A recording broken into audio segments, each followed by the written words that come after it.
regarding the use of Pegasus on WhatsApp. Those reports had no factual basis. The press reports of 18 July 2021 also appear to be an attempt to malign the Indian democracy and its well-established institutions. Instead of going into for a debate or a discussion, an intelligent discussion, is this the type of gundagardi which we see? It's inside the house. This is completely against all norms, and I think it should be condemned outright. The IT Minister has given a statement on Pegasus issue, which is totally baseless. I am really shocked and surprised the way mythical character like Darth Vader or Voldemort are created in Harry Potter. Similar conduct is being indulged in by the opposition in the parliament. सत्ता पक्ष के अंदर जिस प्रकार का गुरूर और अहंकार है जो मंत्री महोदय की जुबान से निकला आज, जो कोई भी था अंदर आहत और चोटिल था. Maybe it's a fishing expedition against NSO, because NSO has been targeted, has been linked to this list in every possible publication, in every possible reporting on this story, even though they are claiming they are not direct linked.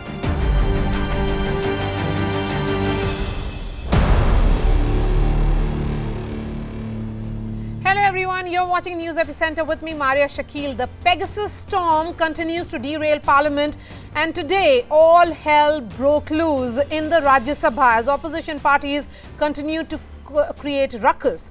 IT Minister Ashwini Vaishnaw was not allowed to present a statement in the Rajya Sabha, and things turned ugly when TMC MP Shantanu Sen snatched the statement and tore it up, escalating the hangama that adjourned the upper house for the day.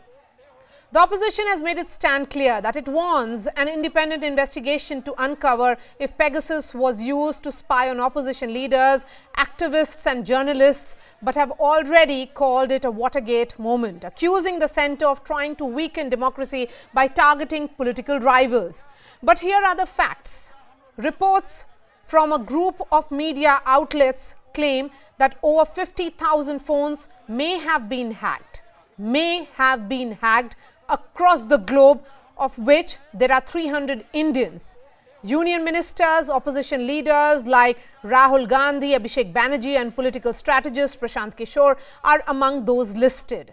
The centre has called it a plot to malign Indian democracy, while the Israeli NSO Group, which developed Pegasus, has called the reports a media campaign by special interest groups. But here is the critical point.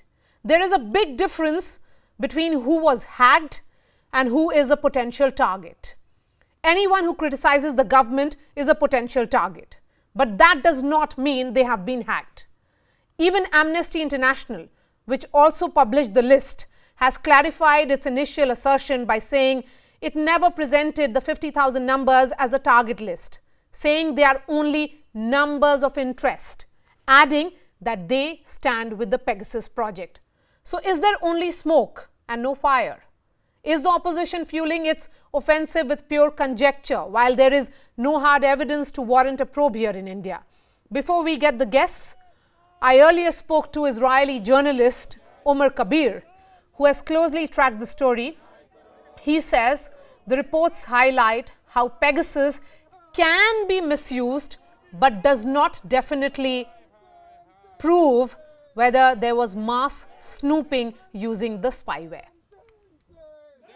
So Amnesty has essentially said that this could be potential list of numbers NSO's clients could be interested in spying on.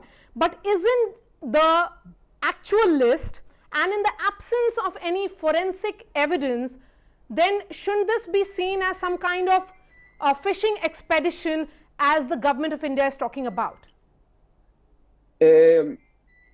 I wouldn't call it exactly a fishing expedition.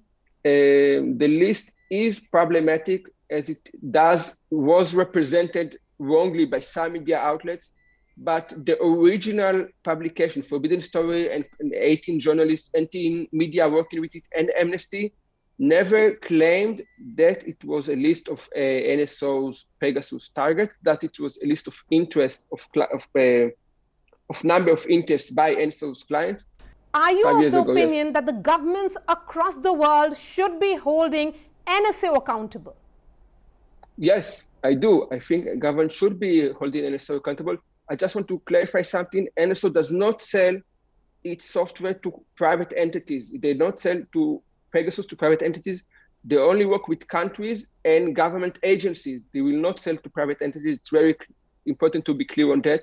And it was also shown in this latest story, because aside from the list, they also did a forensics analysis of 67 phones, handed it to Amnesty physically, and they found traces of Pegasus on 37 of them. So this story also reaffirmed other reporting and research done about NSO in the last few years, and it should be held accountable. This certainly is about individuals and their privacy. What should the governments in respective countries be doing now? The only way right now that you can prove to some level of certainty that the phone was being targeted by Pegasus is if you examine the phone physically and find sort of forensic evidence by methodology being developed by Amnesty and Citizen Lab. You can't obviously check physically every one of the 50,000 phones on the list. You have to have the phone delivered to Amnesty Lab. The technician have to look through the phone info. It's very difficult to do. I have a power-packed panel this evening. Priyanka Chaturvedi, Member of Parliament of Shiv Sena; Amit Malviya, BJP IT cell in charge; Ami Ben Yagnik is a Member of Parliament of the Congress.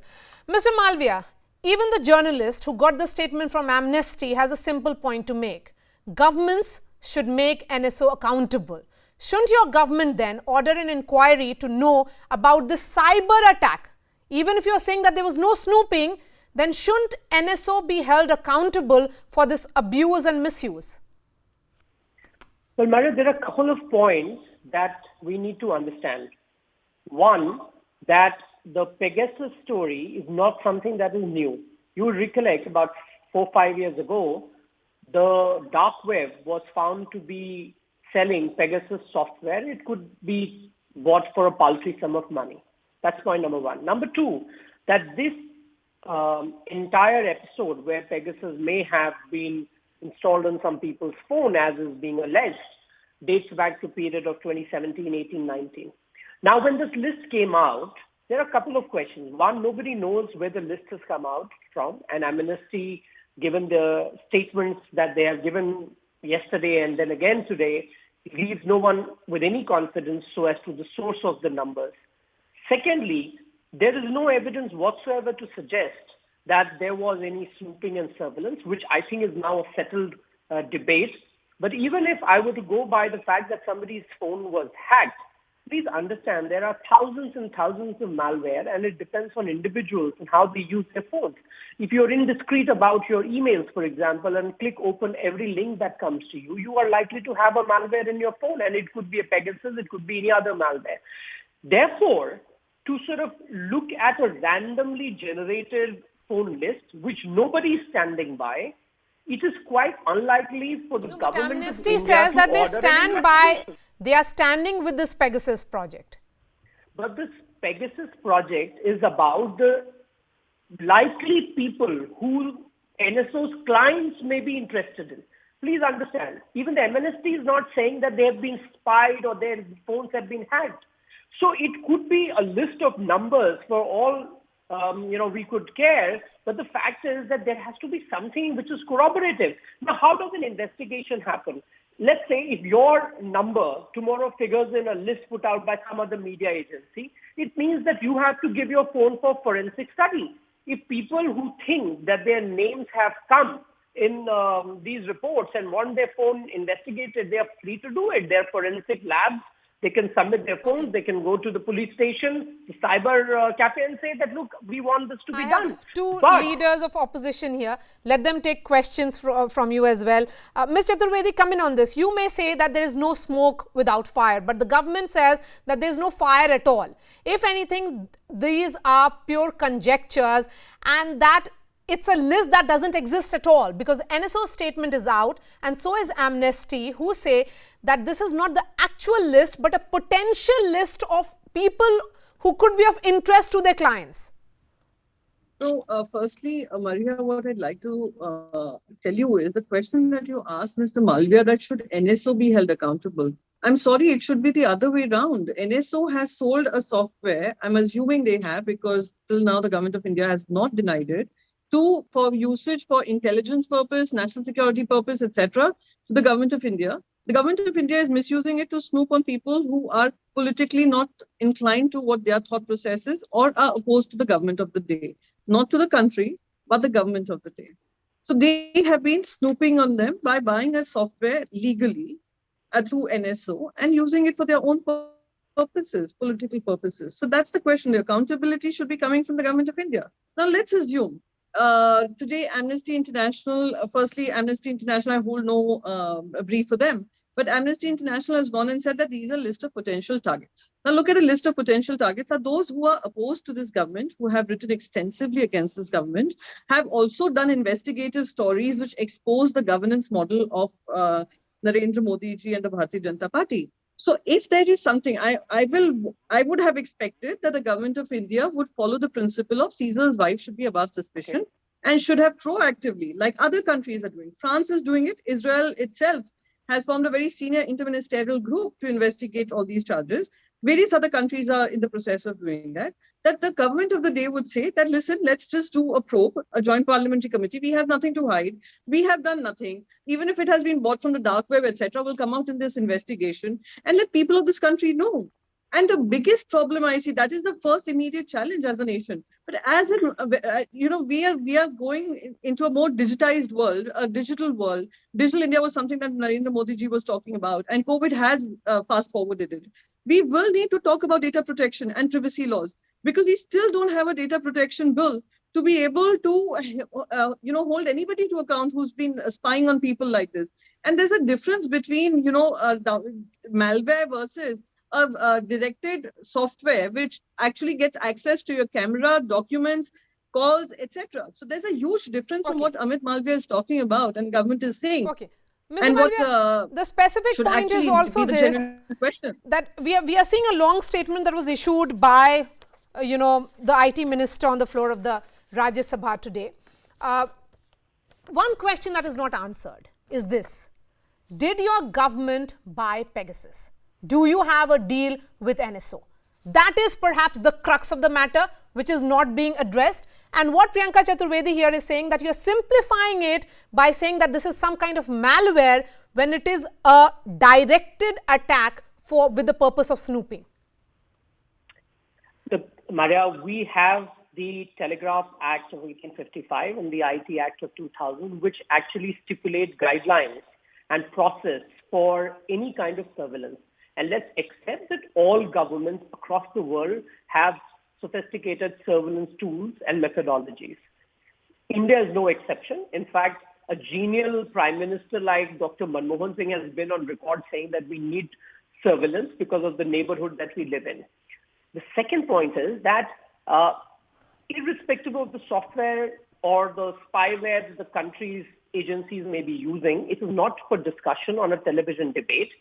The point on illegal or unauthorized use does not arise because there is a process by which these things are done, and it is approved at the highest level, at the level of the Home Secretary. And this is a statement that's being made by the government of India on the floor of the House.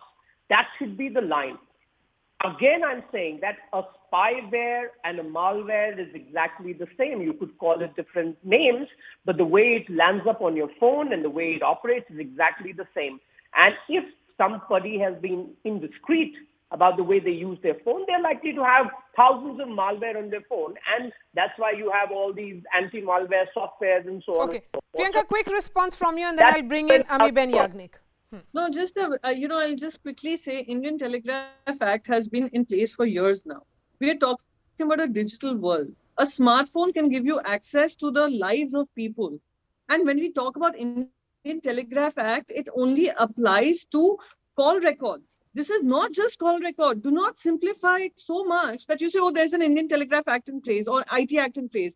We all know what the Gujarat model was. We have also seen what the earlier previous governments have also been found indulging in, which you were trying to mention right now. But this is not the time and place to talk about it. This takes it to another level altogether, where you can invade privacy in terms of having access to photographs, videos, documents, everything.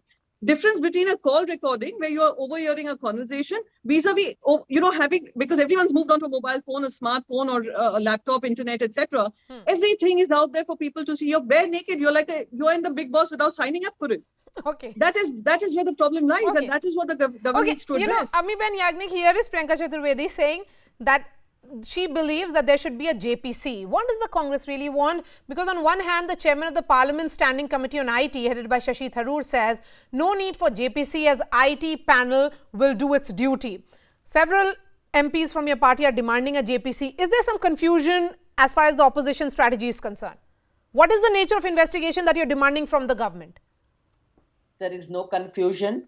There has to be an investigation, whether it is by the IT committee or whether it is a JPC. There has to be an investigation. Let me take you to the statement of Ravi Shankar Prasad. The first time when Pegasus thing just blew up and he came on the television and he made a statement that 45 countries, and that also includes India. You can again replay that to see that he hesitated at that time to admit. So India has taken this spyware. And secondly, I would like to bring to your notice that spyware and malware, there should not be any confusion. This is what the BJP is currently trying to do, put confusion and taking us straight to evidence. There is material, ample material, and Israel and another country are already looking into investigating the whole thing. And so India has purchased this. Who has paid for this huge amount? Because the spyware is very costly. It has got these numbers. It has spied on people. They're all people who have spoken against the government. And so this material on record, which has come by way of Pegasus spyware, has to be put as before an investigation agency, whether it is the Committee on IT or whether it's a JPC or whether the Supreme Court takes it as a suo motu and as a monitoring committee. But that will become evidence. So they can't run away from the fact Amit that the government of India here are people in the country who want answers. Even if these are numbers of interest, going with what Omar Kabir is saying, who identified these numbers of interest? NSO or you? And the second question that is being asked by Ammi-Ben Yagnik here, that you cannot really simplify it by saying that it's malware. Same point being made by Priyanka, that there has to be a attack of some nature. Even if you're saying that, there is this argument of HRL lookup, there has to be some clarity that has to emerge from the government then. Look, there are a couple of questions that have been asked. First of all, the opposition is resorting to a lot of sensationalism. I heard something about Big Boss and so on and so forth. If you go down that path, clearly you should not be using a smartphone at all, because any kind of smartphone or digital device or a digital footprint leaves you vulnerable. And that is the reality. Your Facebook is perhaps the most vulnerable platform that you can be on. You should probably exit from it if you are that paranoid about being on a social platform or a digital platform. The second thing is about the spyware and the list itself. Now, I have a counter question to ask. Tomorrow, if another publication puts out a random list of 100 numbers, who's going to verify whether these were genuinely hacked or not, and if these are people of interest or not? Thirdly, Marya, the number of phones that have been put through a forensic test are as low as 8 or 9 globally. And even of that, a fraction of them have actually found some traces of it, which is what these media reports seem to suggest. And lastly, the numbers or the potential interest targets, so to say, which have appeared here in India, if you ask any one of them, none of them actually knew or had an inkling of the fact that their phone was ever compromised. In fact, they have gone on record to say that the only time they got to know about it is when their names appeared in Mr. Malviya, the publication. If the French prosecutors can go ahead with it to get to the bottom of the story, get to know the truth, the Israelis have done it, then what is stopping the government of India? Because these are private citizens. You have a constitutional body head. You have your two ministers. as well, besides your political opponents? Nothing at all. And that is why when the IT committee headed by Shashi Tharoor, who's no friend of this government, said that we are going to investigate it, we said, well, go ahead and do it. Let's see if there is any evidence. Let's get the evidence. Then we will certainly investigate. But unless there is any detail, look, do you know where the numbers have come from? The answer is no. Do you know whether the phones have been hacked? The answer is no. Do you know whether these agencies that have been collaborating across the world have named Government of India or any other government in the country? The answer is no. Answer to every question is no, and this is okay. So Priyanka, quick 2 minutes to quick 1 minute to you, and then I'll give the final words to Amiben Yagnik. All I'd like to say when I was listening to what Mr. Malviya was saying, that this is a government which went to the Supreme Court on the Aadhaar issue by saying privacy is not a fundamental right of Indian citizens. This is exactly what you were saying. He said, "Oh, you should stop using a smartphone and get out of Facebook." I'm sorry, I have willingly and willfully, knowing the consequences of it, signed up for Facebook, and I know what a smartphone does. But I have definitely not signed in for the government of India to use a software that they have to illegally tap my phone, hack my phone, and get all access to my phone without my knowledge. There's a difference. That's the problem with this government. They don't understand the difference between choice, between having the knowledge, and between snooping and hacking. And that is why it becomes imperative to go for a joint parliamentary committee. And I say JPC more than an IT committee, simply because IT committee will limit its scope to only IT part of it. What you're actually limiting is the entire problem. That is, as far as democracy is concerned, we are undermining India's democratic principles. As far as constitution is concerned, we are undermining the constitutional processes. So it needs to be a joint parliamentary committee which can access all other ministries to be able to get to the bottom of this. And for just one last second I take, let's assume that government of India did not do this.